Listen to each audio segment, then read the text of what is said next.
just arrived here in 𝗢𝗪 Island. Okay, this is another beautiful island here in Coron Palawan.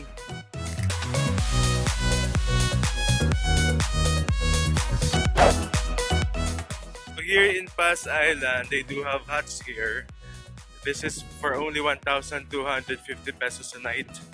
Okay? So if you want a peaceful and quiet beach with less tourists, I would highly recommend visiting 𝗢𝗪 Island. This is just an hour away from Busuanga and 2 hours away from Coron town. By a boat, of course. Okay guys, let's check out one of the huts here in 𝗢𝗪 Island. Okay. So it's very simple.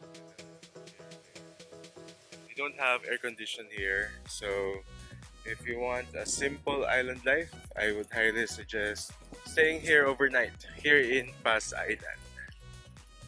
So I guess there are only a couple of huts here. So it's very affordable for only 1,250 pesos a night.